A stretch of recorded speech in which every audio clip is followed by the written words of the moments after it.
신문이야기 돌직구쇼에 오신 여러분 반갑습니다. 저는 신문 읽어주는 남자 김진입니다. 최순실 씨의 딸 정유라 씨가 독일 프랑크푸르트의 명품 쪽 인근 거리를 승용차를 타고 활보하고 있는 것이 포착됐습니다. 그간 정유라가 과연 어디에 있나, 독일 검찰도 그녀가 어디에 있는지 도저히 못 찾겠다라고 밝힌 상황이라서 주목을 끌고 있는데, 프랑크푸르트의 거리를 활보하고 있는 정유라의 모습, 포착된 그 사진, 잠시 후 저희 돌직구쇼에서 공개하겠습니다. 오늘 조간신문은 어떤 뉴스 보도하고 있는지 지금부터 저와 함께 하시죠. 먼저 동아일보입니다. 동아일보 1면에 보도되고 있는 내용입니다. 승마협회의 전직 전무가 다 폭로해버리겠다 라고 최순실을 협박했던 것으로 밝혀졌습니다. 승마협회의 전직 전무 박원호 전 전무는 삼성과 체결한 계약대로 이행하지 않으면 다 폭로하겠다며 최순실을 협박했다라는 진술을 특검이 확보한 것으로 밝혀졌습니다. 여기저기에 도사리고 있는 시한폭탄들이 이제 다 터질 것 같습니다. 다음 신문입니다. 이번 한국보입니다. 8천억 원, 최순실과 정유라 모녀가 어딘가에 숨겨놨다는 그 돈. 8천억 원은 그런데 빙산의 일각. 최순실 씨는 수조 원을 독일, 스위스, 영국 등의 페이퍼 컴퍼니를 통해 은닉했다는 정황이 오늘 한국일보 1면에 보도되고 있습니다.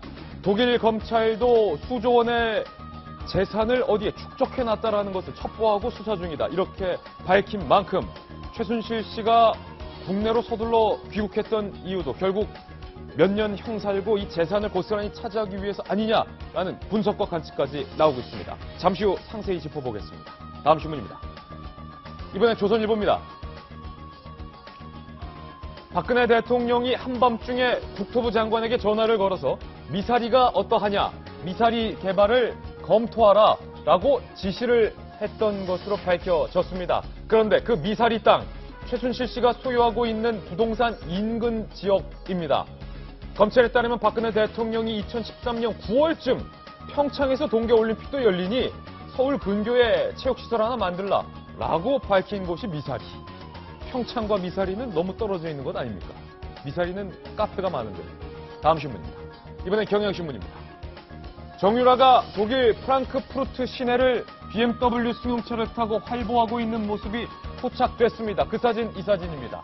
BMW 차량 뒷좌석 가운데에 앉아있는 이 여성이 정유라 씨다, 독일 교민이 직접 찍어서 제보한 사진입니다. 관련 내용 잠시 후 상세히 보도하겠습니다. 다음 신문입니다. 이번에 한겨레 신문인데요. 돌리면 나옵니다. 한편 국회 새누리당의 이완영 의원, 이 청문회 과정에서 위증을 공모했다라는 혐의를 받고 있는데, 최순실 씨의 변호사 이경재 변호사와 함께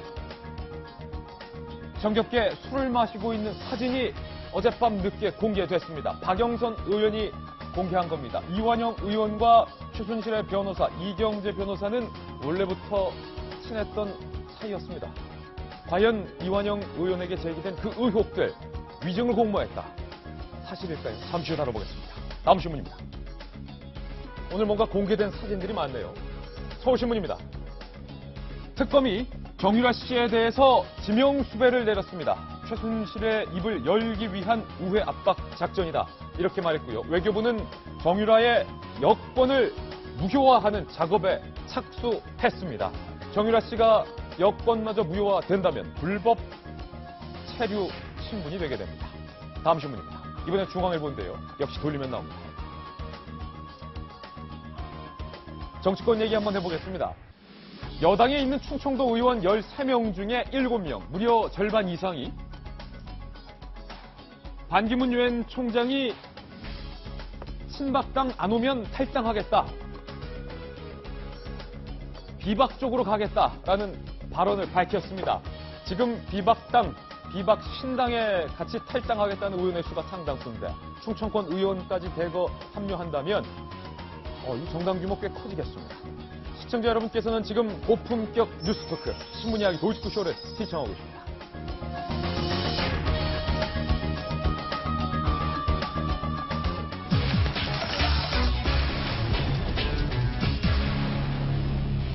네, 우리 특검이 지명수배까지 내린 정유라, 독일 프랑크푸르트에서 포착이 됐습니다. 오늘 저희 돌직구쇼 오늘의 특종으로 시작합니다.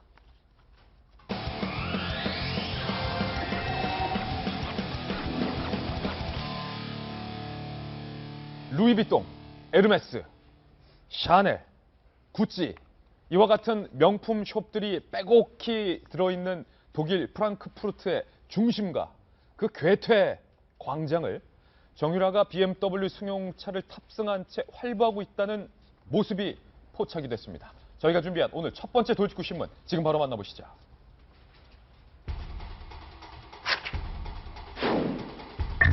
행방 오리무중 지명수배 정유라 드디어 찾았다. 독일 교민이 사진을 포착해서 언론사에게 제공을 했습니다. 저희가 출력물로 정유라 씨와 관련된 3가지 새로운 뉴스를 준비했습니다. 오늘 정유라의 행방 밝혀낼 수 있을 것으로 어느 정도 보입니다. 저희 돌직구쇼에서 한번 추적해 보겠습니다. 첫 번째, 독일 프랑크푸르트 시내를 활보하고 있었던 정유라. 그녀의 호위무사는 2대째 최순실 씨에게 충성을 다하고 있었던 윤 씨 집안이었습니다. 호위무사의 정체까지 오늘 한번 밝혀보겠습니다. 독일 교민이 사진을 찍어서 제보한 그 사진. 바로 이 사진입니다. 함께 보시죠. 지금 이 사진이 촬영된 장소는 독일 프랑크푸르트의 괴테 광장을 통과하고 있는 그런 모습입니다. 지금 BMW 파란색 차량의 뒷좌석을 보시면 앞좌석, 운전석, 조수석에 남성이 타 있고 뒷좌석 양옆에도 누군가 타 있고 그 가운데에 긴 머리의 여성이 탑승을 하고 있는 것으로 보입니다. 이 사진을 찍은 독일 교민은 정유라가 많은 남성들과 함께 차량을 탑승하는 것을 봤고 운전은 최순실 씨 집안의 2대째 충성하고 있는 이른바 윤 씨 형제가 운전을 하고 있는 것을 똑똑히 봤다. 이렇게 밝혔습니다.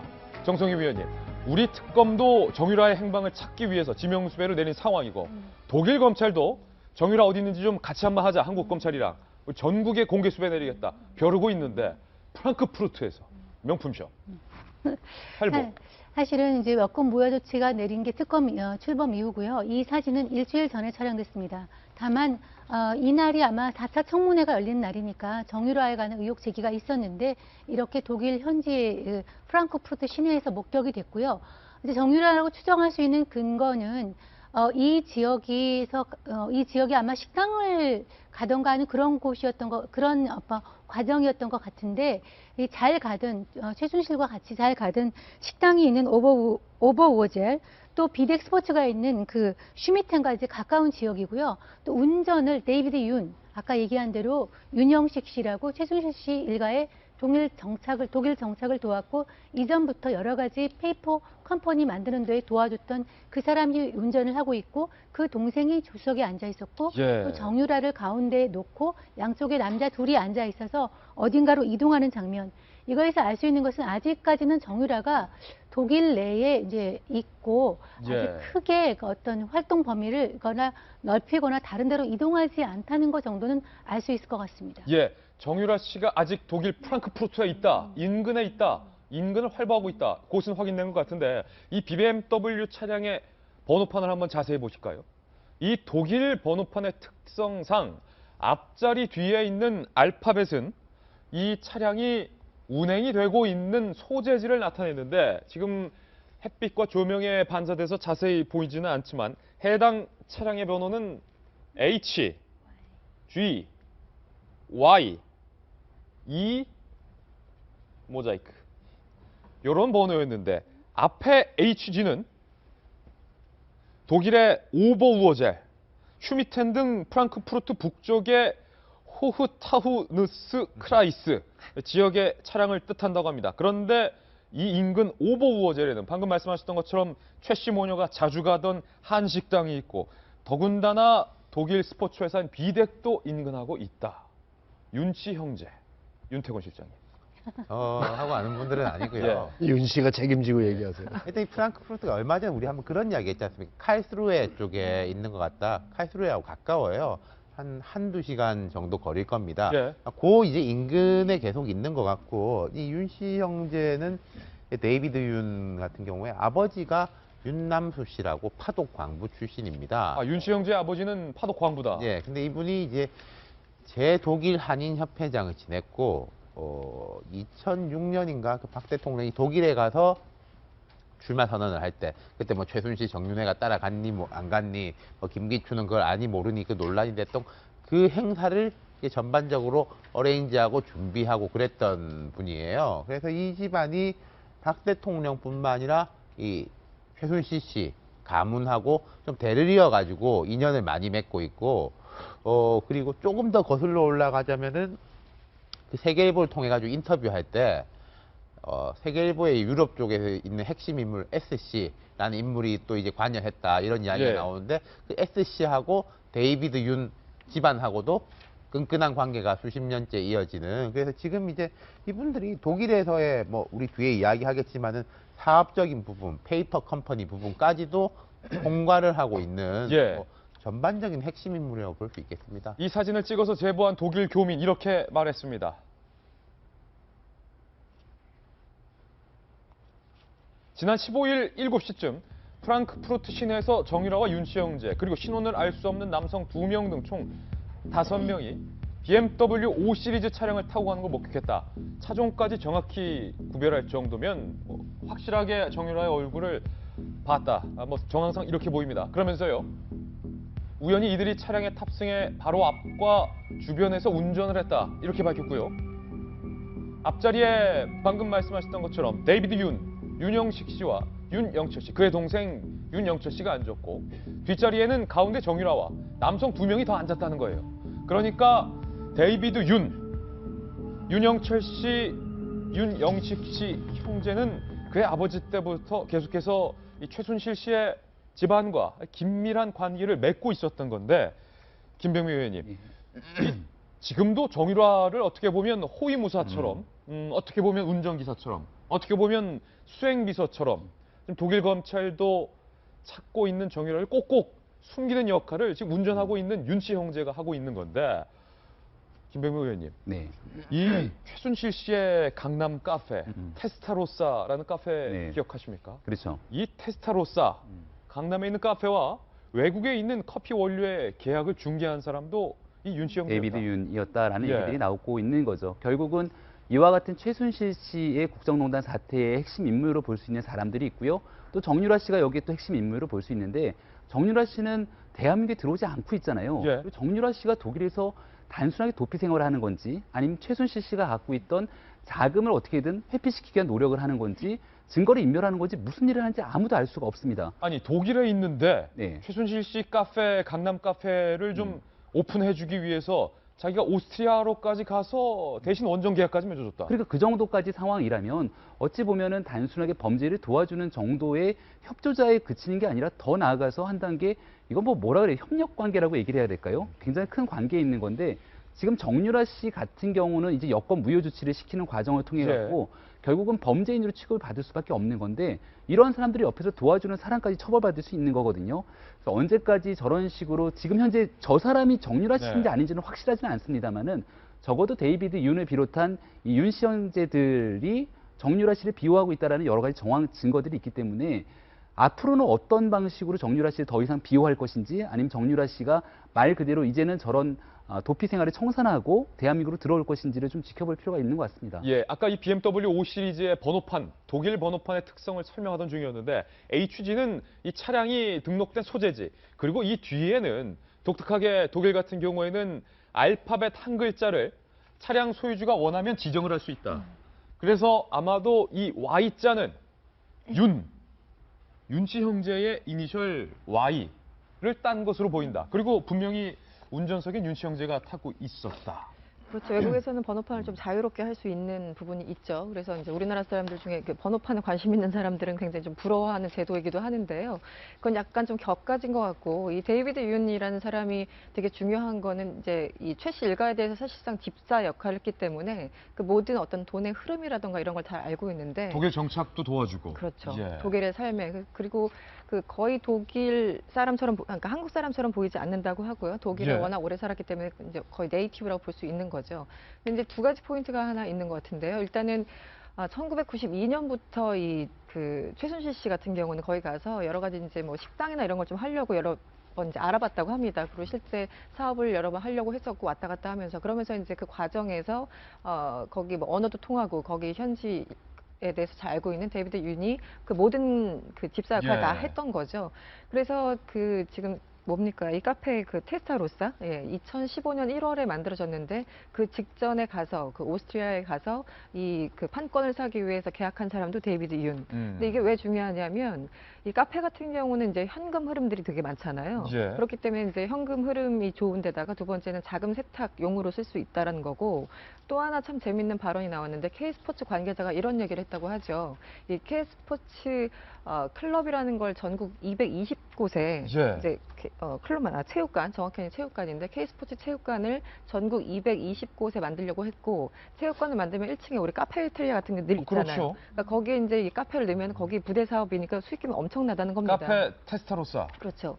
그러니까 국내에서 현금 흐름이 굉장히 좋고 외국과 또 같이 만들어 놓으면은 이게 자금 세탁도 좋고 언제든지 외국으로 맘만 먹으면 뭐 거래 명목으로 현금을 빼둘 수도 있고. 그런 거죠. 거기 그리고 플러스.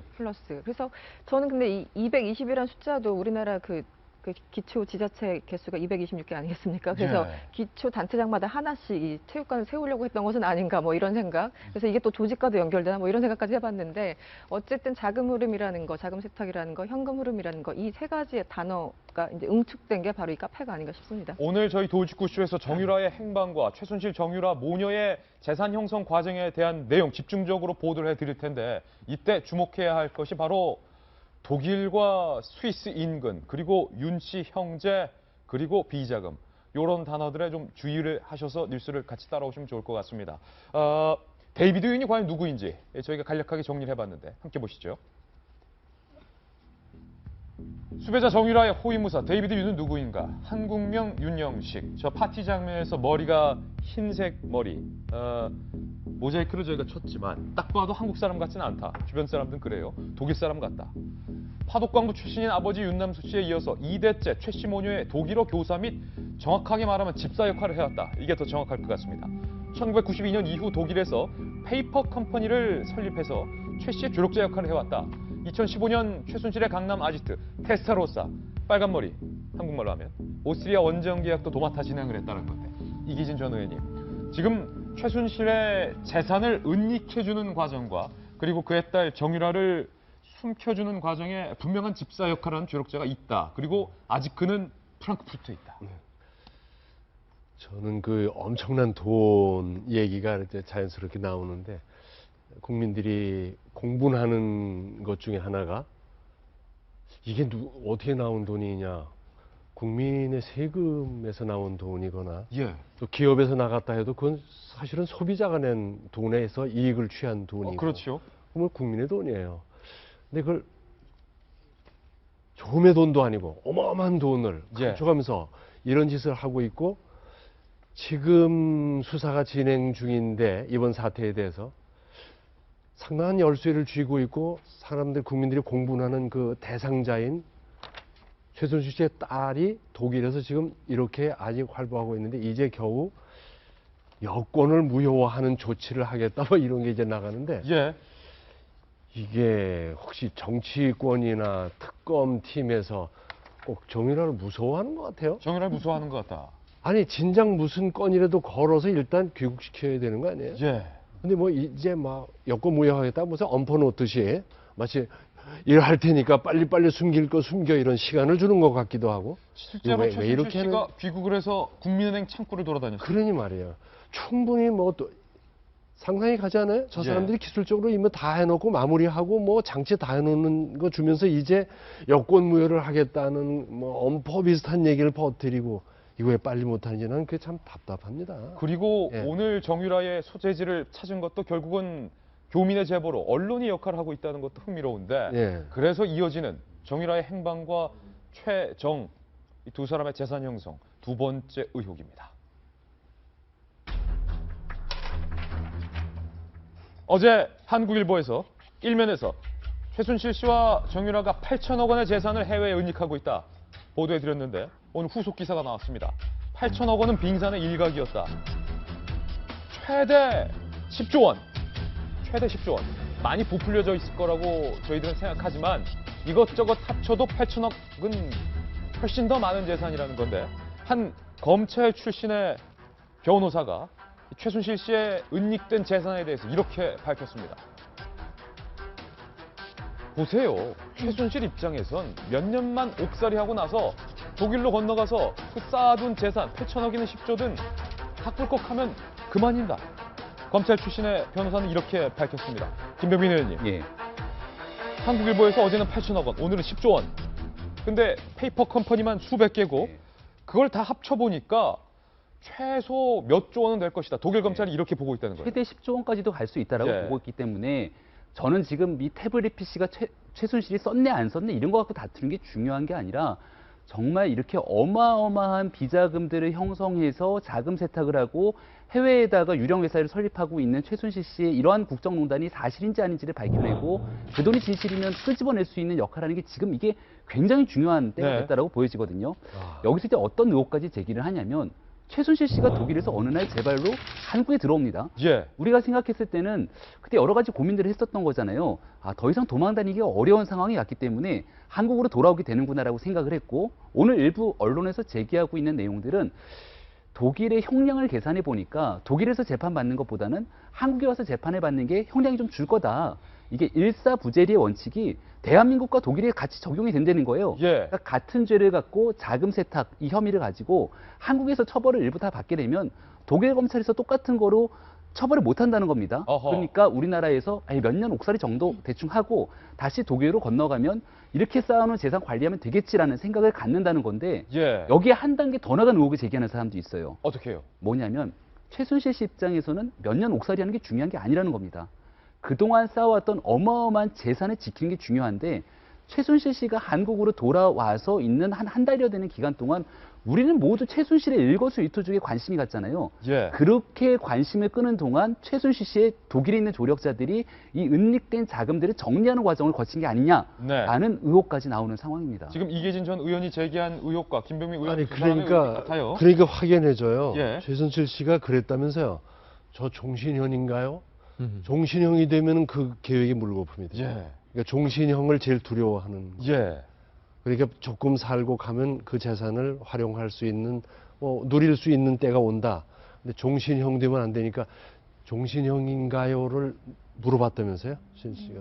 그 의미 같네요. 특히 이 독일에서는 최씨 모녀가 일종의 어떤 조직을 결성해서 재산을 불법으로 은닉한 것에 대해서 한국보다 더 엄하게 처벌을 하고 있기 때문에 무기징역까지 선고받을 수 있다. 법률 관계자는 이렇게 말하고 있습니다. 이미 최순실 씨가 독일에서 수감되는 것과 한국에서 수감되는 것의 형량을 계산해서 비교 분석을 마친 후 대한민국으로 자진 귀국을 했고 검찰청 앞에서 죽을 죄를 지었습니다라고 발언했던 것들 시간을 끌기 위한 것이다. 그렇죠. 지금 우선 8천억이다, 10조다 우리는 상상할 수 없는 금액이잖아요. 어떻게 이런 금액이 나왔냐고 제가 이제 소스를 좀 보니까 독일 헤센주 검찰이에요. 우리나라 검찰은 잘 안 믿지만 우리가 그래도 독일 검찰은 많이 신뢰성이 높잖아요. 독일 검찰은 메이커입니까? 그러니까 그 독일 검찰의 얘기에 따르면 500개 페이퍼 컴퍼니를 가지고 있는 그 자금을 모아보니까 한 8천억 되고 예. 그 자금 계좌를 추적하다 보니까 스위스나 리히텐슈타인에 있는 계좌까지도 나왔다는 거예요. 스위스는 제가 알기로 갖고 있는 재산에 대해서 면세가 허용되지 않습니까? 소득에 대해서는 이제 세금을 부과하는데 자산에 대해서는 세금이 없다 그래요. 예. 그 리히텐슈타인 같은 경우도 해외 소득에 대해서는 세금이 없다고 합니다. 그래서 그것들을 모두 합치니까 이제 10조라는 금액이 이제 나왔는데 실제로 이제 페이퍼 컴퍼니일 가능성이 높으니까 모아보면은 이제 중복되니까 실제로는 그런 자금이 그만큼은 안 될 가능성이 있지만은 그래도 최순실이 우리가 알다시피 독일을 굉장히 자주 드나들었고 예. 아까 독일에서 커피도 수입했고 그 다음에 독일어도 본인이 조금 할 줄 안다 그래요. 그리고 최순실 국정농단의 그 일각이, 빙산의 일각이 약간 드러났을 때 근거지를 얼른 정유라와 함께 독일로 옮겼고, 예. 그러면 독일에 뭔가 숨겨놓은 게 보물이 있다고 생각하는 게 상식적일 것 같아요. 그런데 이제 우리 검찰에서는 그걸 못했는데 독일 검찰이 이번에 이렇게 사건이 되니까 이 자금을 파헤치다 보니까 우리는 생각하지도 못한 거대한 이런 자금의 흐름이 이제 나타난 거죠. 예. 그래서 이 정유라를 그래서 소환하는 것이 더 중요한데, 정유라를 소환하는 것은 두 가지 효과가 있습니다. 우선은 그 정유라 소환이 최순실 국정농단의 어떤 전모를 파악할 수 있는 키맨, 특히 이제 최순실의 입을 열게 하는 그러한 어떤 역할을 할 수 있는 거고요. 왜냐하면 제가 한번 말씀드렸지만 정유라 이미 폭탄이라는 얘기를 많이 하거든요. 예. 아직 어린 친구고, 그 다음에 이런 거에서 숨길 줄 모르기 때문에 얘기를 하게 되면 이제 어떤 얘기가 나올지 모르기 때문에 그런 것이 하나 있고, 정유라를 고리로 한 최순실의 해외 재산, 이것들을 이제 전부 다 폭로할 수 있는 그런 것이 고리가 되기 때문에 역시 정유라를 데려오는 네. 것이 이 사건의 그 해프를 푸는데 큰 저기가 될 것 같습니다. 오늘 세 가지의 단독 뉴스, 각각 다른 언론 매체에서 보도된 것인데 이 세 가지 뉴스를 종합해보면 한 가지 진실을 가리키고 있습니다. 세 번째 정유라의 행방과 관련된 오늘의 새로운 뉴스입니다. 지명수배된 정유라에 관련해서 우리 특검에게 정유라가 스위스 망명을 타진하고 있다는 첩보가 우리 특검에 입수됐습니다. 스위스 망명, 다른 곳 망명도 아니고 하필 스위스 망명. 이 뉴스를 보도한 매체와 이 위에 뉴스를 보도한 매체, 그리고 이 위에 뉴스를 보도한 매체는 다 각기 다른 매체입니다. 그런데 이 칼럼, 호위무사 윤씨 형제가 페이퍼 컴퍼니를 만들고 독일을 활보하고 있다. 그녀의 재산이 독일과 스위스 등지에 곳곳에 숨겨져 있다. 급기야 그 스위스로 망명을 타진하고 있다. 뭔가 좀 맞춰지는 그런 느낌. 그렇죠. 우리 한 달 전에 이제 카르스루헤라는 도시에 대해서 한번 언급을 이 자리에서 했던 것 같은데요. 이게 프랑크푸르트에서 1시간 반 정도 걸리는 거리라고 합니다. 독일의 남서부에 있는 도시인데, 이곳이 예전에 그 최순실 씨 일가가 그 회사를 만들어놨던 그 도시이기도 하고, 또 바로 옆에는 프랑스가 있고 또 가까이는 그 스위스와 접경 지역이라고 할 수 있기 때문에 언제든지 육로로 이동이 굉장히 편한. 그래서 이제 당시에 거기 갔을 적에 그렇다면은 다른 나라로 망명하기 위해서 최소한 어떤 그 활동 공간을 넓히기 위해서 프랑크푸르트를 떠나서 이 도시로 간 것은 아닌가, 이런 추정하는 글들이 참 많았었는데, 사실은 이제 어제 오늘 이제 보도를 보면은 스위스 망명설까지 실제 나오고 있어요. 예. 그렇다면 어쨌든 스위스, 아까 말씀하신 것처럼 뭐 영국이나 스위스 등 4개 국가에 다 합하면 뭐 최대 10조까지 지금 재산 은닉 의혹을 받고 있는데, 그렇다면 가장 많은 돈을 묻어놨을 곳으로 추정하는 곳은 아무래도 스위스일 가능성이 스위스. 굉장히 높고요. 왜냐하면 우리나라 자산가들도 스위스에 많은 그 계좌를 갖고 있는 게 사실이죠. 그래서 이제 스위스의 어떤 재산 문제가 됐던 이동 문제가 됐던 만약에 하려고 하는 국가를 선택한다면 스위스일 가능성이 가장 높다는 생각이 드는데, 이제 그래서 자꾸 망명설이 나오는 것은 아닌가라는 생각이 들고요. 어쨌든 우리 특검에서도 진상 파악에 나섰다고 하는데 실제 이게 어디까지 진실인지는 조금 알아봐야 되겠죠. 근데 문제는 그런데 그 문제는 명분이 없다는 거. 이 사람 뭐 정치적인 탄압을 받는 것도 아니고, 맞아요. 뭐 내전이 있는 것도 아니고, 쉽지 않을 거예요. 돈이 많고 이화여대 불법으로 입학했다, 이거밖에 없는 사람이 어떤 명분으로 망명을 가능하게 하는지, 저는 그게 좀 넌센스인 것 같습니다. 스위스 네. 당국이 뭐 제정신이 아닌 이상 망명을 받아줄 리가 없다. 명분이 없죠. 명분이 받아줄 없다 수 이건데, 네. 중요한 거는 우리 검찰이 밝히는 것보다 지금 각기 언론들이 보도하고 있는 내용이 더 한 두세 발은 더 빠르다는 겁니다. 우리 특검이 이 스위스 망명설까지 제기된 정유라를 지명수배하기로 했습니다. 직접 들어보시죠.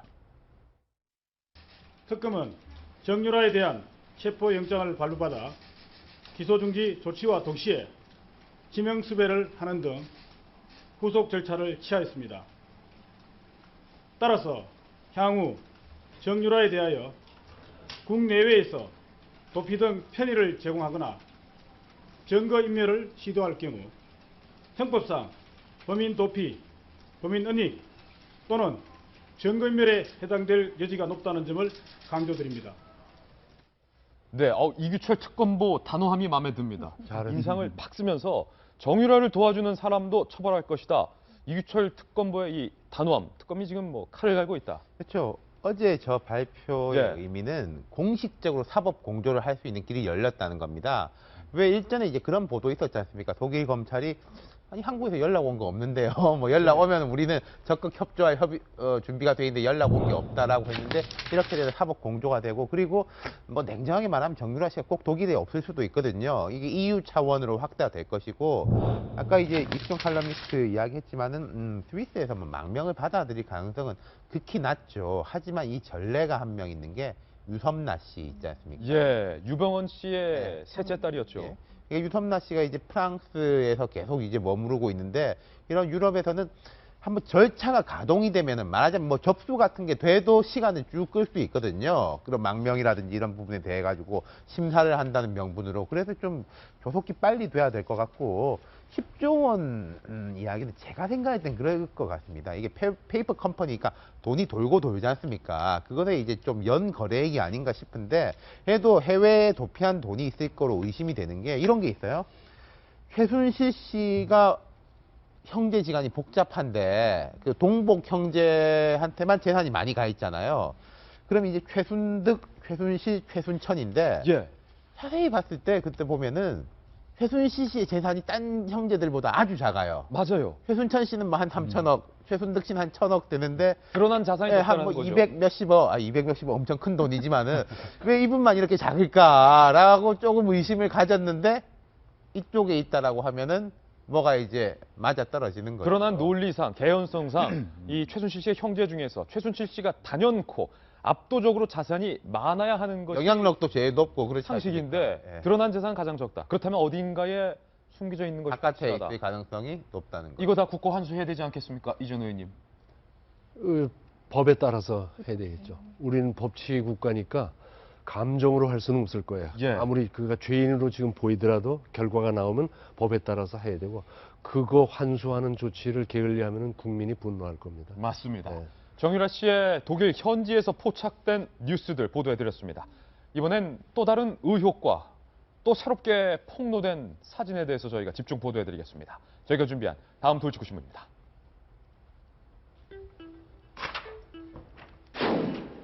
이완영 의원. 청문회 시작을 막고 해명에 급급했던 이 의원. 그런데 최순실 씨와의 수상한 커넥션 정황이 포착된 것일까요? 몇 가지 사진이 어제 새롭게 공개가 됐습니다. 저희가 출력물로 우선 이완영 의원의 수상한 행적들에 대해서 새로운 혐의 3가지를 작성을 해봤습니다. 하나하나씩 저희와 지금 함께 하시죠. 위증교사 의혹을 받고 있는 이완영 의원, 수상한 행적 속속 드러나고 있습니다. 첫 번째 수상한 행적입니다. 최순실 변호사와 나란히 앉아서 정겹게 술잔을 기울이고 있는 이완영 의원. 저 사진은 최순실 씨의 변호사 이경재 변호사입니다. 두 사람은 대체 무슨 사이, 어떤 사이일까요? 몇 장의 사진들이 공개가 됐습니다. 저와 함께 한 장 한 장씩 확인을 해보겠습니다. 오늘 사진이 많은 날. 첫 번째 사진. 이완영 의원이 술자리를 갖고 있는데 일어나서 건배사를 하고 있습니까? 아니면 어떤 소회를 밝히고 있습니까? 두 손을 앞으로 공손히 모으고 뭔가를 공손한 자세로 얘기하고 있는 모습. 그런데 그 옆에 앉아있는 이 인물. 어디서 많이 보지 않으셨습니까? 최순실 씨의 변호를 맡고 있는 이경재 변호사가 이완영 의원의 발언을 흐뭇하다는 듯이 표정으로 집중해서 듣고 있는 그런 모습. 그 아래에 있는 사진도 역시 같은 술자리에서 찍힌 사진입니다. 이완영 의원과 이경재 변호사가 이 술자리에서 어떤 센터 안쪽 자리 가운데에 앉았다라는 것은 상당히 상석이다. 상당히 상석이고 인원도 많았지만 뭐 맥주들, 소주들, 일명 소맥 합쳐서 먹은 것으로 보이고요. 양주도 보이고요. 회, 참치를 즐겨 먹었군요. 이 술자리 누가 공개했을까요? 박영선 의원이 공개했습니다. 그러면서 이렇게 의혹을 제기했습니다. 이경재 변호사가 처음에 태블릿 PC가 최순실 게 아니라고 주장을 합니다. 그러니까 이완영 의원한테 그 부탁을 했던 거고요. 이 국정조사에서 그걸 밝혀달라. 거기에 지금 정동춘, 박헌영 이런 분들이 액세서리로 지금 등장을 하는 거고요.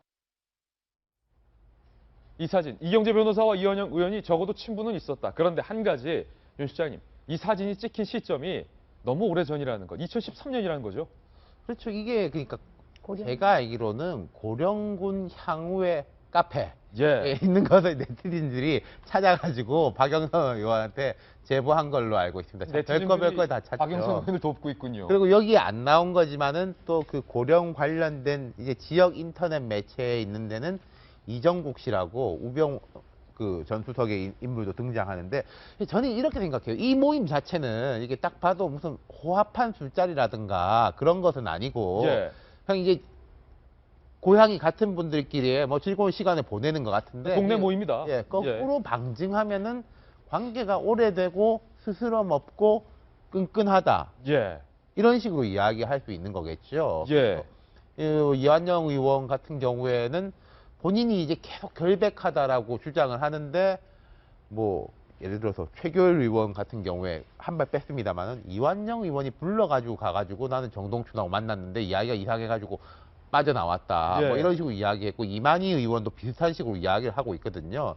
그러니까 어떤 이제 키맨인 것은 분명한 것 같습니다. 범 최순실 씨 측하고 연락을 할 수 있는. 그리고 예. 하나 더 나온 게 그냥 새누리당 쪽에서 나오는데 이완영 의원이 국조특위 새누리당 간사였잖아요. 처음에 이제 룰을 짤 때 검찰 수사 중인 사람은 이 국조특위에 안 나올 수 있도록 하자. 그랬다가 아니 그러면은 최순실 씨부터 해가지고 줄줄이 다 검찰 수사 중인데 뭔 말이 되냐. 이게 당내에서도 반발이 커가지고 접은 걸로 알려져 있고 또 이제 대통령 탄핵이 가결됐을 때 탄핵됐으니까 파장 아니냐. 빨리 접자. 이런 이야기를 했던 게 증언으로 나오고 있으니까 의심을 살 수밖에 없는 거죠. 예, 어제 그리고 노승일 K스포츠재단 부장이 이완영 의원한테 전화가 왔는데 태블릿 PC는 절도로 고영태가 태블릿 PC를 가지고 다녔다라고 인터뷰를 좀 해달라고 박헌영 과장에게 부탁했다라는 얘기도 밝혀서 이 사진을 둘러싼 이완영, 이경재 이 두 사람의 관계에 대해서 뭐 수많은 얘기들이 오고 가고 있어요, 김 의원님. 그 이완영 의원 같은 경우는요, 가뜩이나 지금 이미지가 안 좋잖아요. 사람들이 18원 후원금 계속해서 보내고 있는데 그것들을 해명하기 위한 어저께 청문회 자리에서 어제 청문회 자리는 우병우 전 수석을 앉혀놓고 따져야 되는 자리에 본인의 해명을 하겠다고 하는 자리를 이렇게 가중시키다 보니까 더 많은 사람들이 의혹들이 이제 쌓이게 되는 거거든요.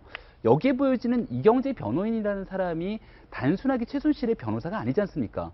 이 이경재 변호인은 지금 정유라 씨를 변호하기도 하고 있고 현재 나와 있는 얘기는 최순실의 변호를 맡고 있지만 실제 변호하고 있는 모든 과정들이 결국은 박근혜 대통령의 탄핵에 유리한 쪽으로 적용되기 위한 변호를 또 맡고 있다라고 얘기할 정도로 또 2014년도 사건으로 거슬러 올라가면은 정윤회 문건 파동이 있을 때도 그 당시에 정윤회 씨를 비호했던 사람, 변호했던 사람이 바로 이 이경재 변호인 아니겠습니까? 예. 그러니까 그처럼 박근혜 대통령과 소위 말하는 이 최순실 씨 일가와 굉장히 오랜 인연을 갖고 있는 사람으로 볼 수 있을 때 이완영 의원 같은 경우는 2013년도 저 사진이 13년도라고 나와 있고 2012년도에 국회의원이 당선이 돼요. 그러니까 많은 사람들은 어떤 얘기까지 하고 있냐면 2012년도에 총선의 모든 공천권을 쥐고 있던 건 당시에 박근혜 비대위원장 아니겠습니까? 예. 2016년도 올해 있었던 총선 과정에서도 사실상 현재 대통령이 막강한 영향력을 행사했던 건 다 알려진 사실이고 그런 과정에서 이완영 의원 당신 진짜 떳떳한 거야라고 얘기를 하고 있는데 이 부분에 대해서 지금 명쾌한 해명과 설명을 못하는 것 같고요. 어제 이제 특검의 수사를 하겠다고 했는데요. 지금 이완영 의원이 잘 생각해야 되는 게 이런 게 있습니다. 과거에는 새누리당이 다수당이었기 때문에 이완영 의원을 막아줄 수 있어요. 이젠 분당되잖아요. 예. 분당되고 나서 새누리당 사람들이 줄줄줄줄 나가면요. 이완영 의원을 지켜줄 수 있을 만한 새누리당 의원들이 몇 명 안 남아요. 그럼 국회 윤리위원회에서 200명 넘는 사람들이 모여갖고서는 제명도 시킬 수 있고 여기에 대해서 엄하게 따져 물을 수 있는데 본인 스스로 선택을 잘하지 않으면은 국회 동료 의원들에 대한 윤리위원회 제소도 막을 길이 없을 겁니다. 더군다나 지금 비박 새누리당 의원들이 동료지만 이완영 의원과는 함께 총회를 할 수 없다라고 비토성의 발언까지 쏟아내고 있는 그런 상황인데 이기진 전 의원님, 예. 이 사진 한 장을 예. 두 가지 다른 시선으로 볼 수가 있는데 네. 첫 번째 시선은 박영선 의원이 제기했던 시선. 네. 아니, 저 태블릿 PC가 최순실 거가 아니라고 강력하게 주장했던 사람이 이경재 변호사였고 결국은 이경재 변호사와 친한 이완영 의원이 저 PC 고영태 거죠? 라고 이른바 유도를 했다라는 시선 한 가지. 두 번째는 아니 그냥 가주 동네 모임인데 그걸 뭐 이렇게까지 연결을 하냐. 근데 저는 이 사진에 예. 관해서 얘기를 좀 하려고 순서를 기다렸었는데 저는 이완영 의원은 모릅니다. 지금 그야말로 본 적도 없고 저런 국회의원이 있었구나 이번에 알았어요. 아, 현역 시절에도 못 보셨고요. 못 봤죠. 예. 저하고 이렇게 엇갈렸으니까. 그렇군요. 그다음에 박영선 의원은 제가 좀 알죠. 아나운서 후배이기도 하고 지금 여성 정치인으로서 성공한 사람으로 보는데 그 정도의 무게 있는 분이 저런 사진을 가지고 공격을 했다는 게 좀 이해가 안 가는 것이 네. 이게 오래된 사진 아니겠어요? 2013년. 이런 걸로 사람들의 제보를 통해서 음. 좀 더 확인하고 좀 신중하게 했으면 어땠을까? 이걸로 공격을 하고 자료를 삼고 이게 신문에 이렇게 나오고 방송에 나와서 이렇게 만났으니까 뭐가 있을 거다 이렇게 연결하는 분위기인데 이걸 만약 가지고 얘기한다면 앞으로 여기저기 찍자는 사람하고 사진을 찍어야 되는 정치인들 앞으로 자유롭지 못할 겁니다. 예. 지나가다 누구하고 사진 찍었는데 그 사람이 살인자가 됐다. 관련 있는 거 아니냐 이럴 때 어떻게 할 겁니까? 그래서 이런 건 조금 우리 정치 수준에서 네. 좀 걸렀으면 좋겠다는 생각이에요. 예. 두 번째 이완영 의원과 관련된 새로운 뉴스입니다. 함께 보시죠. 저 사진 고령 향후의 일종이었겠죠. 고령이라는 지역구를 중심으로 이완영, 최순실, 우병우의 그림자가 어른거린다. 이게 또 무슨 말입니까? 새롭게 공개된 사진 한 장이 더 있습니다. 제가 출력을 한번 해봤는데 자, 함께 보시죠. 고령 인터넷 뉴스 앞에서 같이 주먹을 쥐고 화이팅을 하고 있는 이 인물, 그리고 그 밑에 이완영 의원과 함께 휴대전화를 같이 보면서 정겹게 담소를 나누고 있는 이 인물, 정강, 우병우 전 수석의 가족회사인 정강의 전무인 이정국 전무인데, 윤태고 실장님, 이 이정국 전무는 우병우 전 수석의 장인, 그러니까 고 이상달 회장의 인척이요. 인척이고 뭐 땅 차명의 명의 대리인이기도 했고, 이것도 어제 네티즌들이 저기 한 건데, 그 우수석이 올 때 옆에 이제 누가 같이 왔어요. 그러니까 뭐 변호사라든지 뭐 좀 되겠구나 싶었는데, 저분이 우수석 아들 이 의경에서 전역할 때도 그 옆자리에 있었던 거예요. 그러니까 도대체 저 사람은 뭐냐라고 해가지고 이제 박영선 의원이 또 당신 누구십니까? 그러니까 뭐 도시락 갖다 주러 왔습니다. 처음에 이제 그런 식으로 해명을 했는데, 우병우 수석과 같이 왔는데 난 예. 그냥 도시락을 갖다 줬을 뿐이다. 예, 했는데 이게 보니까 그 정강의 전무이자 그리고 이상달 회장의 일을 어렸을 때부터 도왔기 때문에 이상달 회장이 고령군 향후회장을 오래 지냈다고, 그 김병준 실장도 그 이야기가 네. 인연이 있었다고 했지 않습니까? 그 고령군 향후회라든지 그런 쪽의 일도 실무적으로 봤던 사람인 거예요. 저 이정국 전무 같은 경우에는 이완영 의원이라든지 이경재 의원이라든지 하고 당연하게 알겠죠. 예. 그리고 우병우 수석의 아들 전역하는 날도 대신 가가지고 같이 이제 데리고 올 정도면은 집안에서는 말 그대로 아저씨지 않습니까? 그렇죠. 그러면은 저런 일들을 우병우 수석한테도 스스럼 없이 이야기할 수 있는 충분한 위치에 있는 사람인 거죠. 예, 이완영 의원이 최순실 씨의 변호인 이경재 변호사와 친한 것에 플러스, 정성희 위원님, 이제는 우병우 수석 집에 모든 살림을 도맡아는 우병우 일가 아저씨와도 친하다. 그렇죠. 다시 정리하면은 이상달 회장, 그러니까 그 이상달 회장의 인척이 우병우 전 수석의 가족회사인 정강의 전무다. 예. 그런데 그분들이 전부 다 저렇게 고령 사람이다. 그리고 또 다른 결로 아까 얘기했지만은 이완영 의원하고 그다음에 얘기 나온 대로 지금 이경재 변호사하고 또 고령 인맥이다. 그래서 여기 등장인물에 이제 고령 사람들이 많다 얘기를 했는데요. 아까 이계진 의원이 한 얘기도 맞습니다. 그러니까 소위 고령에서 좀 성공한 사람들의 그 모임이라는 게 그 면면이 다 그렇고 그럴 거예요. 그래서 이거를 갖다가 둘이 미리 알고 짜고 쳤다는 증거는 될 수 없습니다. 네. 그렇지만 이제 이렇게 자주 등장하는 걸로 봐서 이런 사건의 이면에 고령 사람들이 좀 이렇게 중요한 역할을 하고 있는 느낌은 들고요. 제가 아까 인터넷 뉴스를 좀 찾아보니까 과거에 최태민 씨가 정치를 하려고 했을 때, 최태민 씨가 정치를 하려고 했을 때 그 고령을 중심으로 출마했던 거를 검토했다. 최태민 씨도요? 최태민이요? 예. 그런 얘기도 나오고 있어서 그것이 좀 중요한 그 고령이 이분이 그 사람들이 좀 역할을 하고 있다는 느낌은 듭니다. 예. 그렇지만 이것이 아까 얘기한 대로 이게 과서 이것이 피블리 PC를 누구한테 위증을 하고 이런 거에 미리 짰다. 그런 증거까지 보기는 좀 갑자기 어려워요. 고령 사회임을 실감하겠습니다. 근데 또 이것도 여기서의 고령은 그 고령이 아니지만 고령사는 또 많네요. 지금 얘기한 대로 예. 여기에 대해서 네티즌들의 그 활약을 좀 볼 수 있어요. 아까 이 모든 사진이 박영선 의원실에 간 제보랄까, 아까 정유라가 프랑크푸르트에서 했던 것도 이제 니나 한이라는 여성이 독일의 교민이 제보를 했는데 전 국민이 이거에 관심을 가지고 네. 불이나 이런 걸 용납하지 않겠다는 의지를 가지고 있다는 거죠. 이런 것들에 대해서 국민이 보고 있고 그 다음에 관심을 가지고 있고 하는 그러니까 이런 국민들의 눈초리에서 벗어날 수 없다. 이거는 좀 봐야 될 것 같습니다. 이 모든 사진들이 직접적인 증거는 되진 않지만 하필 정말 우연으로 하필 우병우, 최순실, 이완영 이 세 사람의 커넥션이 모두 다 고령 지역을 중심으로 뭔가 형성되어 있다는 그 하필의 우연이 참으로 좀 기구한 것 같습니다. 그런데 이게 다가 아닙니다. 세 번째 이완영 의원과 관련된 의혹입니다. 이완영 의원이 나는 위증교사하지 않았다라고 강력하게 어제 청문회장에서 해명을 하고 있는데 그 모습을 보면서 최순실과 아유 큰일 났네.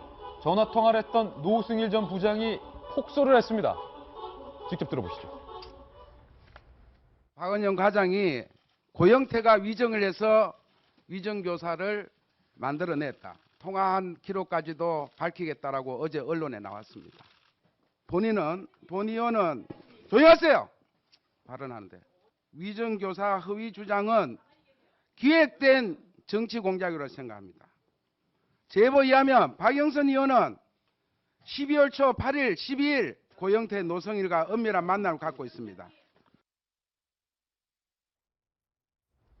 노승일 전 부장, 최순실과의 전화 통화를 녹취하고 그것을 세상에 공개했던 인물입니다. 노승일 부장이 이완영 의원의 발언을 들으면서 웃었어요. 웃음을 참고 있다가 웃음을 터뜨렸어요. 뭔가 야, 저 말도 안 되는 얘기다. 이런 생각을 했던 걸까요? 아니면 혼자 뭐 웃긴 생각을 했던 걸까요? 알 수는 없습니다만 이완영 의원의 발언에 노승일 전 부장이 웃었다. 그런데 한 가지 더. 노승일 전 부장이 뭔가를 말하려고 하자 이완영 의원이 노 부장은 입을 다물라. 말을 끊는 것도 목격이 됐습니다. 직접 보시죠.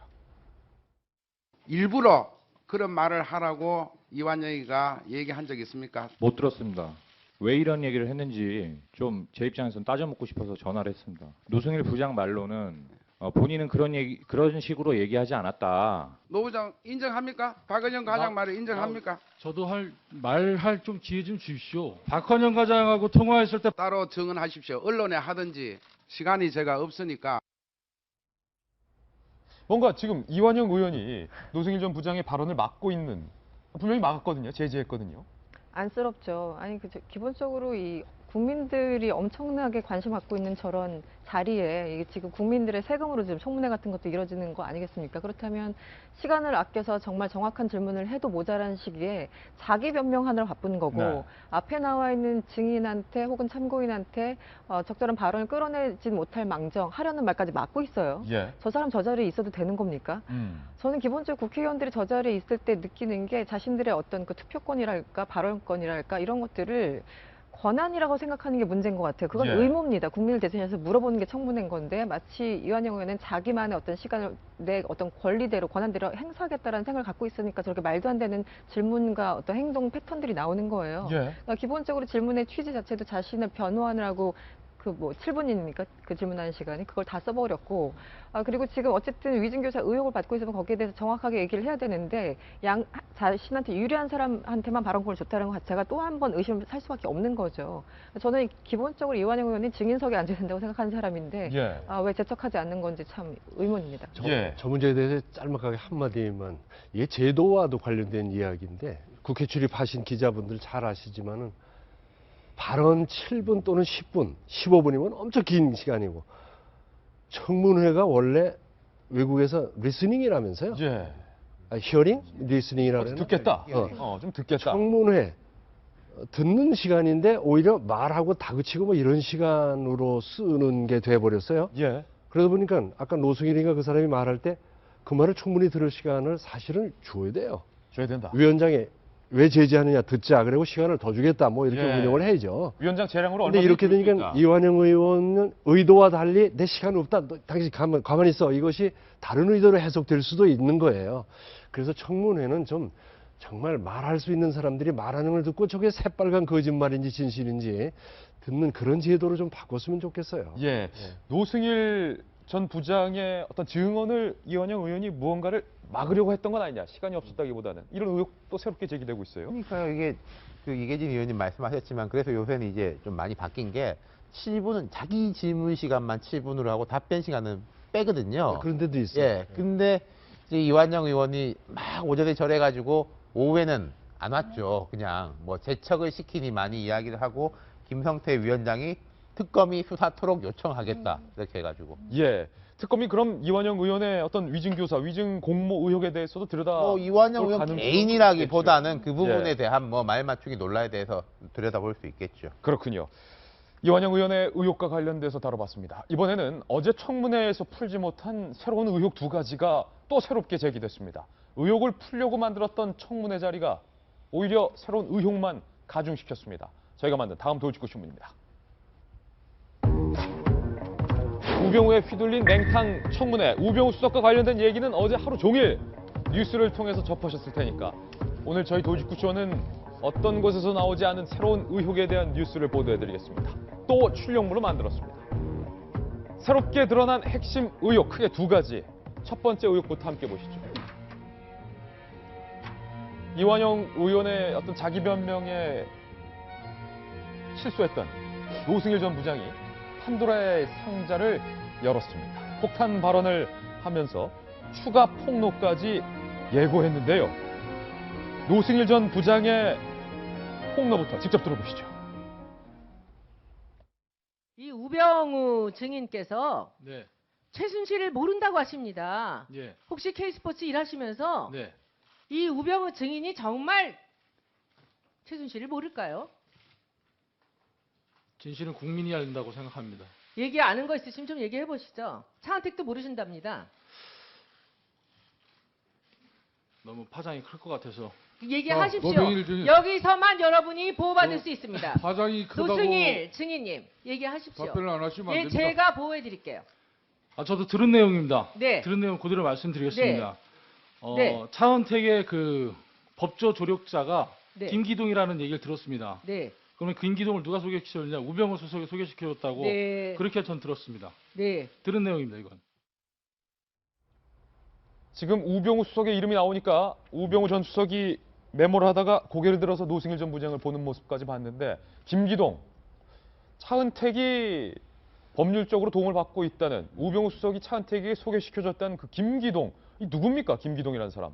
현직 검사장입니다. 그래서 말하기가 조금 조심스러운 측면이 있는데 제가 오늘 얘기 드리는 얘기는 현직 국회의원인 백혜련 의원이 SNS에 올린 글을 토대로 얘기를 좀 드릴게요. 백혜련 의원도 검사 출신입니다. 그래서 어제 청문회 과정을 바라보면서 김기동 하면서 굉장히 의미심장하다라는 얘기를 하게 되거든요. 김기동 현직 검사장. 왜냐하면 들어보셨습니까? 김기동 검사장? 저는 처음 들었습니다. 그러니까 그렇게 유명한 인물, 대중적인 인물이 아니기 때문에 우리가 잘 알지 못하는 인물이라 말 그대로 노승일 부장이 그냥 툭 들은 사람을 지어내기는 만무하다라는 얘기를 하게 되는 거예요. 그러니까 노승일 부장이 그 현직 검사장의 이름을 그렇게 쉽게 알 수가 없다. 그렇죠. 첫 번째. 그렇기 때문에 우병우 라인이다라고 백혜련 의원은 얘기를 합니다. 김기동 검사장이. 우병우 라인이고 대표적인 이 특수통이라는 거예요. 그러니까 검찰 내부 조직 내에서 막강한 영향력을 갖고 있는 우병우 라인이다라고 얘기를 하고 이분이 이끌고 있었던 조직이 뭐냐면 부패범죄 특수단입니다. 김기동 검사장이 이끌었던 조직이 들어는 보셨습니까? 부패범죄 특수단. 부패범죄 특수단.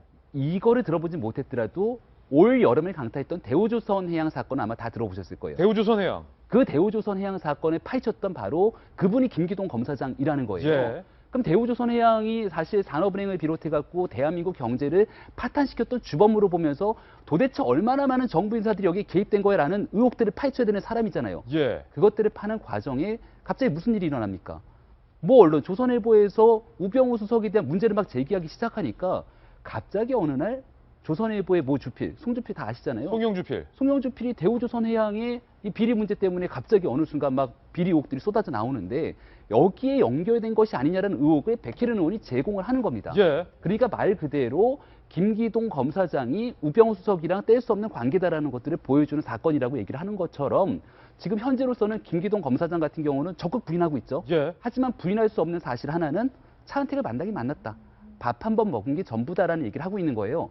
그렇기 때문에 앞서 말씀드린 것처럼 현직 검사장이기 때문에 어떤 정황 증거를 명확하게 제시하지 않고 얘기하는 건 좀 예. 어려움이 있습니다만은 이제 이 노승일 부장이 정확하게 어디서 어떻게 그런 얘기를 들었으며 거기에 대해서 혹시 갖고 있는 정황 증거들이 있으면 그거를 하루빨리 국회나 언론에 제보하는 일이 중요할 것 같습니다. 네, 지금 김병미 의원이 방금 취재한 내용은 어떤 신문에도 오늘 나오지 않은 새로운 내용인데 백혜련 의원과 함께를 통해서 김병미 의원이 취재한 내용을 좀 정리해보면 노승일 부장이 제기했던 의혹은 우병우 수석이 김기동 검사장을 차은택의 조력자로 소개시켜줬다라는 의혹인데 이를 뒷받침해줄 수 있는 근거 3가지를 제시했어요. 첫 번째, 노승일 같은 평범한 사람이 어떻게 현직 검사장의 이름을 이렇게 쉽게 알 수가 있겠느냐.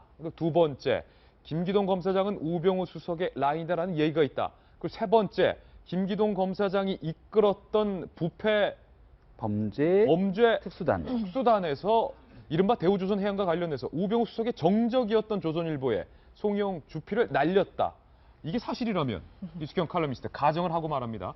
김기동 검사장은 부인했지만 이게 사실이라면 청와대에서 그것도 우병우 민정수석이 최순실과 차은택을 보호해주기 위해서 본인의 라인인 실력 있는 검사장을 붙여줬다. 뭐 이런 논리가 되는 거 아닙니까? 그러니까요. 그게 뭐 검찰이든 경찰이든 뭐 최근에는 군 간부 인사 방사청도 마찬가지였고 그리고 국정원도 그렇고 이른바 우전수석의 라인이 없는 곳이 없다고 하죠. 그 얘기는 왜 라인을 깔아놨겠습니까? 빠른 정보를 얻고 자신한테 불리한 일은 미리 차단하는 그런 거 아니겠습니까? 그래서 최근에 지금 김병미 의원 말씀하신 것처럼 최근에 한 언론 보도도 보면은 이상하게 우병우 수석한테 불리한 어떤 그런 보도가 나오면은 굉장히 이상한 어떤 언론의 특종이 나온다던가 이러면서 이제 물타기하는 그런 사건들이 되게 많았다라는 거예요. 그게 어떤 건지 정확하게는 나와 있지 않았지만 그래서 저는 지금 말씀하신 그 부분도 왜 하필이면 우전수석하고 어떤 집안하고 넥슨하고 뭐 이러면서 조선일보에서 터트린 다음에 또 조선일보 송희영 주필 문제로 이제 넘어가지 않았습니까? 예. 사실 흐름 자체가 넘어가 버렸죠. 그러니까 그런 게 왜 또 그런 골목골목마다 이런 일이 터졌는가 사실은 합리적인 의심을 할 수밖에 없는 그런 사안이고요. 예. 그리고 다른 조직은 모르겠지만 어쨌든 우병우 수석이 검찰 조직에서 나온 사람이고 거기 핵심적으로 중요한 자리에는 소위 말하는 우병우 라인들이 다 있다고 하지 않았습니까? 박지원 전 비대위원장도 마찬가지고 그런 어떤 퍼즐들을 맞춰도 보면은 이게 서로 이제 맞물리는 거고요.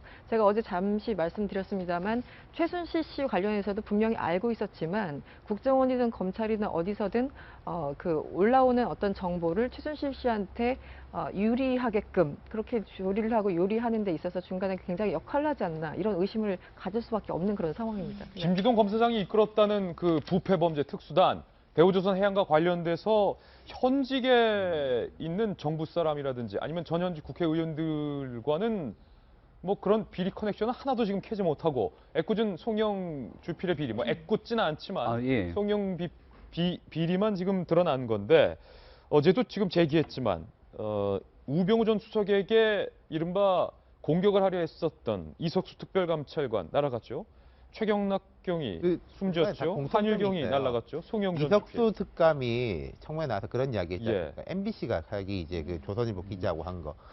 정상적인 방법으로 취득한 것 같지는 않다라고 이야기했어요. 그리고 송영 주필도 잘못했으면 벌 받아야죠. 근데 그때 김진태 의원이 무슨 요트 사진 들고 나와가지고 3박 4일을 어떻게 뭐 움직였고 어느 날 갑자기 뭐 이런 거 다 막 아주 세세한 것까지 들고 나와가지고 기자회견을 연달아 됐지 않습니까?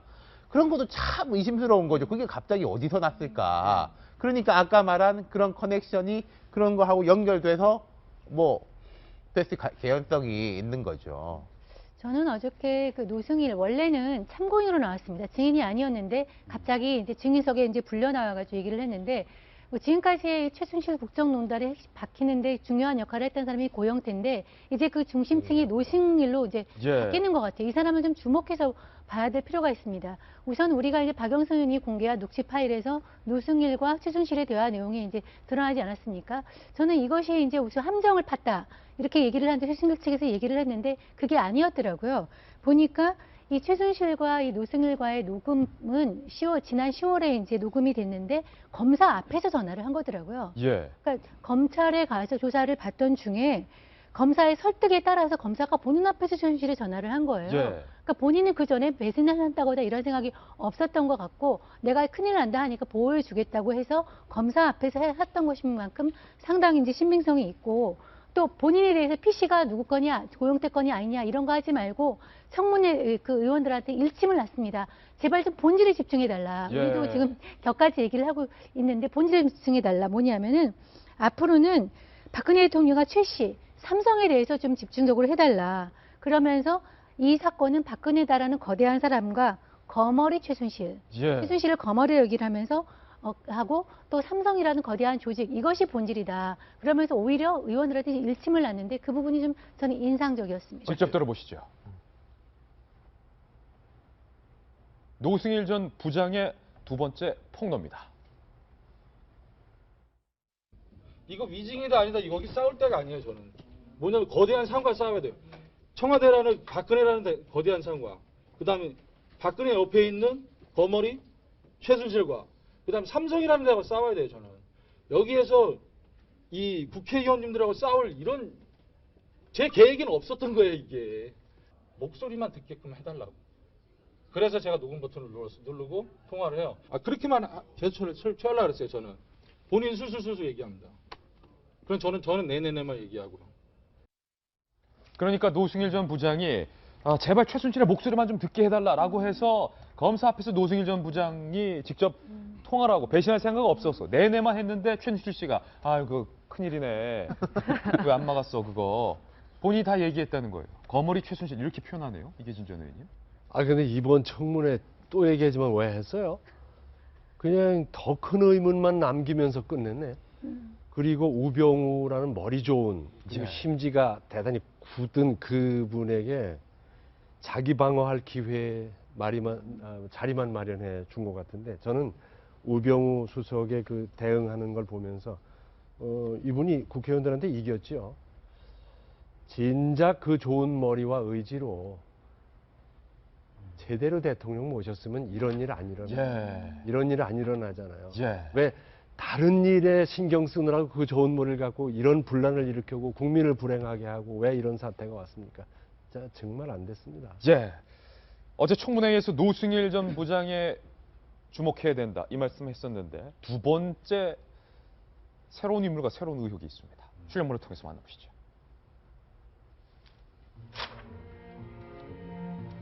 조효옥 대위가 어제 출석했다는 것 다들 아시는 사실인데 조효옥 대위 옆에 있는 또 다른 여군 이슬비 대위의 정체를 두고 말이 많습니다. 본인은 절친이다, 아주 친한 친구다 라고 말했지만 남들은 군대가 보낸 감시자 아니냐 이렇게 보고 있습니다. 이슬비 대위가 누구인지 직접 한번 확인해 볼까요? 조효옥 중인 지금 이슬비 씨는 가장 친한 동기이십니까? 네, 그렇습니다. 그러면 오늘 이슬비 대위가 올 휴가 내고 이 자리에 왔습니까? 네, 그렇습니다. 자, 이슬비 대위 네. 부대에서는 어떻게 처리하고 여기 참석했습니까? 원래 휴가였습니다. 이게 개인적인 목적으로 휴가를 낸 날이었고 공교롭게도 이날 청문회가 열린다고 해서 동기랑 같이 와주기 위해서 오늘 그냥 이 자리에 오게 됐고 이 자리에 오는 것 때문에 공가 처리로 바꿔준다는 말을 들었습니다. 자, 그러면 공가 처리가 됐다는 사실이죠? 아직 되진 않았습니다. 이게 뭔가 절차가 필요하다고 해서 지금은 정기휴가 국군 수도 김성태 의원이 뭔가 한 건 한 것 같은데 개인적인 휴가인데 우연히 이날에 청문회가 있었고 우연히 나랑 가장 친한 조효옥 대위가 나간다고 해서 내가 우연히 일정이 비어서 우연히 동행을 했다. 그런데 군대에서는 공가 처리를 해주기로 했다. 마지막에 이슬비 대위가 밝힌 무의식 중에 은연중에 나온 그 공가 처리가 결국 본인의 뒷발을 잡았죠. 공가라는 말은 공적인 업무로서 영외에서 근무하는 거지 않습니까? 말하자면 회사 출장인 거죠. 그러니까 출근한 걸로 처리해주겠다는 거예요. 왜 네가 지금 친구 따라왔다고 했는데 그게 출장이 되냐라고 이제 김성태 위원장이 캐 묻는 거지 않습니까? 안 그래도 이거 군대에서 감시자 보낸 거 아니라는 의혹을 받고 있던 터에. 그러니까 요 앞뒤를 보면은 이정국 전무 온 것처럼 저 이슬비 대위도 똑같이 협회에서 따라왔어요. 그러니까 사람들이 이제 궁금해했죠. 그렇게요. 예. 그러다가 이제 조효옥 대위가 계속 일관적으로 진술을 한 게 나는 기무사라든지 상부하고는 아무 연락이 없었다. 가족하고만 만나고 연락 없다가 이 자리에 왔다라고 했거든요. 그랬죠. 근데 이제 구체적으로 뭐 했냐 물어보니까 그 말고 동기 3명하고는 저녁을 먹고 뭐 그런 이야기를 했습니다. 그럼 지금 따라온 사람이 그 사람이냐라고 하니까 그렇게 이야기를 했어요. 그래서 이슬비 대위가 나와가지고 있으니까 막 이혜원 의원이 휴가증 내놔봐라 이런 이야기까지도 했었는데 예. 이 말하는 과정에서 뒤에는 또 조금 잘렸는데 이런 것 발언도 했습니다. 국방부 측에서는 제가 동기라서 편하기 때문에 붙여주는 게 괜찮다고 생각한 걸로 추측한다. 국방부에서 너가 가라라고 판단을 해서 명령을 냈다는. 그러니까 명령이라고는 안 했고 제가 동기라서 같이 가는 게 괜찮다고 붙여주려고 생각한 것 같다. 라고 해서부터 그때부터 말이 꼬이기 시작했고 뭐 본인이 그냥 휴가 낸 예. 거라고 했으면서. 조혁 대위도 예. 아니 뭐 제가 뭐 저도 이제 상부에다가 미리 말을 하고 뭐 군인은 인터뷰를 할 때 외부하고 할 때는 보고를 해야 되기 때문에 보고를 했다라는 이야기가 다 나온 거예요. 국방부가 뭐 오늘쯤은 어떤 해명을 할지 들어봐야 되겠네요. 이게 일단 이수비 대위의 앞뒤 말이 일치하지 않습니다. 분명 개인적인 휴가였고 이 자리는 군 신분이 아닌 개인 친구로서 나온 것이다라고 얘기는 했지만 캐면 캘수록 국방부가 내가 가는 것이 유리하다라고 생각을 했다라는 것 등 아니면 내가 오늘 청문회에 나오기 때문에 휴가가 아니라 공가 처리를 해주기로 했다는 등 뭔가 지금 앞뒤가 안 맞아요. 저는 이제 사실 친구로 나왔다는 걸 믿고 싶어요. 이제 저기 아무래도 미국에서 와가지고 이렇게 국회의원들 18명이 쫙 앞에 있고 카메라가 쫙 있는데 아직은 어린 친구가 이제 긴장을 할 거고 그러니까 이제 친구가 오면 좀 격려가 되겠죠. 그러면 이제 그걸 개인 휴가를 처리를 했으면 맞습니다. 근데 이제 오버한 거죠. 국군 수도 통합병원 소속이죠. 그래서 그런데 지금 이제 조효옥 대위 같은 경우는 공적인 일로 나가게 되니까 친구로 가지 말고 우리가 공적으로 처리를 해주겠다고 얘기를 했는데 이렇게 논란이 되는 거에 대해서는 국방부가 이렇게 처리를 하겠죠. 개인 휴가로 처리하겠다고 하면 끝나는 문제라 너무 이제 이슬비 대회에 관심을 가질 필요는 없을 것 같아요. 핵심 쟁점은 아닌데 아직 이제 젊은 여성이 둘이 나와 있으니까 아마 네티즌들이 관심이 많아서 그런데 이것에만 저는 큰 의혹이 있다고 보지는 않습니다. 예, 그런데 김병민 의원님, 조효옥 대위가 한국에 귀국하자마자 기무사에서 조효옥 대위를 7시간 동안 이른바 모처로 데려갔다 이런 의혹도 제기가 됐습니다. 물론 국방부에서는 사실이 아니다라고 부인을 하긴 했지만 그런 의혹이 나오던 터에 항상 이 터에가 중요한데. 조효옥 대위는 뭐 전적으로 부인했는데요.